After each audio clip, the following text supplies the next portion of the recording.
So you've got this body language game on lock, right? Well, over the next few minutes, I'll show you how your positive body language signs may actually have negative implications despite appearing positive at first glance. I'll be right back. Welcome back. My name is Jessica, and this is my YouTube channel. Thanks for joining me. So understanding body language is crucial because it's a powerful form of non-verbal communication that can convey emotions, intentions, and attitudes, right?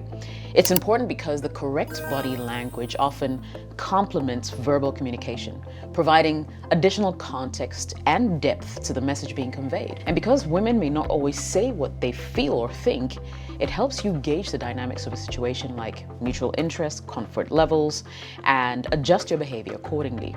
Understanding body language is particularly useful in social settings where clear communication is essential. Overall, understanding body language is a valuable skill that contributes to effective communication, successful interactions, and improved relationships. So how then do you get it so wrong? Let's highlight some of the most common and inviting body language that you exhibit that could quickly turn into a red flag for women. Number one is smiling. You heard that, right? A smile is often the first thing people notice about you. A warm, genuine smile during introductions can create a positive first impression, making people more likely to remember you favorably, right? A genuine smile is warm, it's inviting. It can break the ice very quickly and move conversations along. Smiling is universally associated with positive emotions like happiness, friendliness, warmth, right? It can instantly create a positive atmosphere and put others at ease. Smiling triggers the release of endorphins, if you didn't know. And these are natural mood lifters, the feel-good hormones, right? It can help reduce stress, anxiety for both the person smiling and for those observing them smile. So that's all well and good, but you need to know when to smile and how to smile. Smiling can quickly feel creepy if it's not genuine, or perhaps if it's accompanied by other off-putting behaviors. When a smile is forced or insincere, it can make women feel uncomfortable very quickly. People are usually good at detecting when a smile doesn't match a person's true emotions, so you want to be clear with that. An overly intense smile, especially in situations where it's not appropriate, can be unsettling. Smiling in situations where it's not expected or appropriate can be seen as strange, can be seen as suspicious. It might give the impression that the person is overly focused or even fixated on something, right? Holding a smile for an unusually long time, especially without breaks, can make other people wonder about your intentions and may seem unnatural. A smile without genuine eye contact, for instance, can feel disingenuous. A genuine smile usually involves the eyes. Now, if a smile is paired with strange or odd gestures, movements, or facial expressions, it can make others feel uneasy. Smiling excessively at someone, especially if they're showing signs of discomfort or disinterest, can come across as invasive and creepy. If a smile is accompanied by invading someone's personal space, it can make them feel uncomfortable and threatened. So you get it.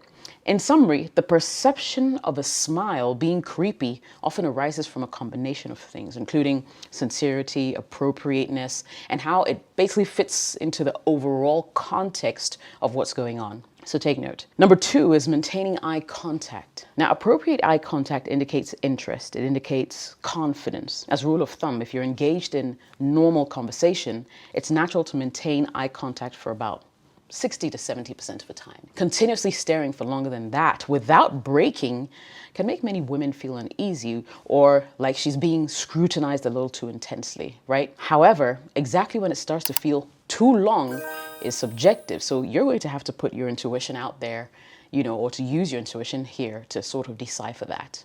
Here are some guidelines. Keep in mind there are cultural differences, right? In some cultures, prolonged eye contact can be seen as confrontational, disrespectful, while in others it's seen as a sign of sincerity or attentiveness. So you need to be aware of the cultural norms and the sensitivities when you're communicating like that. Let's talk about context. In situations where intimacy and vulnerability is expected, example, when you're in therapy or having a heart-to-heart conversation with someone, longer periods of eye contact may be more tolerated or even encouraged, right? In contrast, during casual or impersonal conversations, prolonged eye contact may or might feel more intrusive, okay? Individual differences count. People with certain conditions, such as autism or social anxiety, might find prolonged eye contact particularly challenging or overwhelming. Some individuals might have personal reasons or past experiences that make extended eye contact simply uncomfortable. And you need to know that. The nature of the relationship matters, right? Close friends, family members, romantic partners might be more comfortable with prolonged eye contact compared to some stranger or random acquaintance, right? So have these in mind. Now, before I go into the next pointer, remember today's video is actually supported by Night Security. It is a special recorder that you can place anywhere in your house to get clear audio recordings of whatever might be going on. Sometimes that's all you need to give you the safety and the peace of mind that you deserve. Check out Night Security. I'll leave a link to where you can buy that product in the comment section below and also in the video description. Number 5, non-verbal cues. So if the person starts to look away frequently, fidget, or show signs of discomfort, it might indicate that the level of eye contact is becoming too intense for them. So it's always important to sort of read the room, be sensitive to other people's reactions, and adjust your behavior accordingly. Now, the third body language sign that could quickly turn into a red flag is touching. While gentle touches can create a sense of intimacy, initiating physical contact too soon or touching inappropriately can be invasive and off-putting. I mean, there have been too many occasions where men reach out and touch women too soon. For example, many women may have already experienced a man reaching out and touching her thigh while she sat next to him in a car. While there may be nothing inherently wrong with the gesture if the relationship was a little more advanced, they may not have that kind of relationship yet, and so it will definitely make her feel uneasy. There are examples out there of other men who, for instance, even try to, land a kiss too soon. If you're not careful, you'll earn a slap in the face. Touch is a great way to convey affection with a woman you're interested in. However, timing is everything. I say avoid touching her at all unless you realize that she's breaking personal boundaries to get closer to you. At that point in time, you don't have to overthink it, especially if, for instance, she's already running her hands all over you or stuff like that, that just indicate that she overtly is breaking that personal barrier. Number 4 is mirroring. That's another body language that can go wrong. So subtly mirroring someone's gestures indicates that you're tuned into what they're saying or doing, right? It's positive body language. It can foster a sense of familiarity between you and your love interest, making communication more fluid. When two people act similarly, it can create an unconscious feeling of safety and sometimes even trust. By mirroring another's gestures or posture, we're communicating our attentiveness and alignment with them on a non-verbal level. And this is because shared behaviors and patterns signal a level of agreement or understanding. Mirroring can also convey empathy. By reflecting someone's emotions or actions, you're showing that you understand how they feel, and this can create a deeper emotional connection. Mirroring can be a sign that someone is actively listening. When you're truly tuned into someone's words and actions, you're more likely to adopt some kind, their behaviors, right? By mirroring, you can also show that you've understood or grasped a concept. For example, if someone explains something and you nod your head or repeat a gesture, that they made while explaining, it can signify comprehension. Humans, as social animals, are wired to fit into groups. One of the ways we do this is by copying the behavior of those we see as similar to ourselves or those we admire. So mirroring can be a sign that someone sees another person as their people or holds them in high esteem. It's, however, essential to approach mirroring with authenticity, because overdoing it or mirroring in very obvious ways can come off as insincere or even mocking, right? As with many interpersonal skills, subtlety and genuine intent are always key.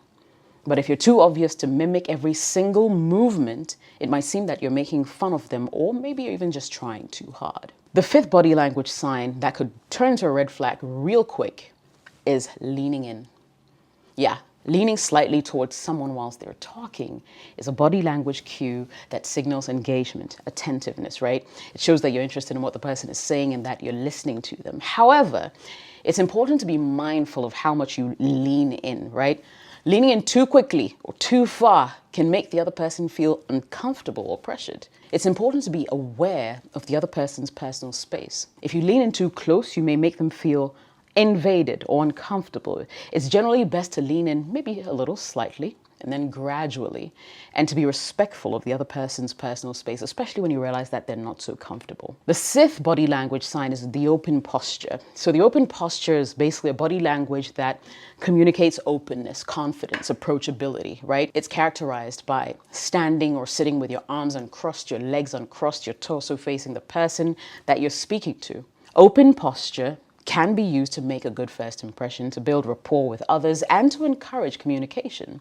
However, it's important to note that too much of a good thing can be bad. For instance, leaning back excessively can make you appear disinterested or aloof. It's important to find a balance between being open and approachable and being too relaxed, okay? Else you will unknowingly be sending your love interest red flags. Maybe they're boring. That's why you're doing that, for instance. Number 7, laughing. Now, laughter is a great way to bond with others and can be a sign of happiness, joy, amusement, you name it. However, laughing excessively in a bid to impress or at an inappropriate moment can actually be seen as a sign of nervousness, insecurity, or insensitivity. It can also make her feel uncomfortable or even offended. If you find yourself laughing excessively at inappropriate moments, it's important to be aware of the reasons why you're doing so and try to sort of control that situation, right? You can also try to be more mindful of the conversation's tone and to avoid laughing at things that basically are not funny or that could be hurtful to her, right? I mean, laughter, they say, is the best medicine, but remember that too much of everything is bad. It's important to remember that laughter is a natural human emotion, and it's okay to laugh, but it's also important to be mindful of your laughter and to be, well, basically to control it when necessary, okay? Let's wrap up this video.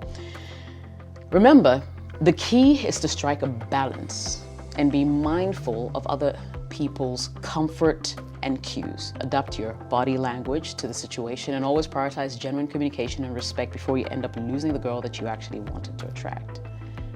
If you enjoyed this video, do subscribe to the channel for more content and hit that like button. And let me know if you want me to create more of such videos. My name is Jessica. Thank you so much for watching. Cheers.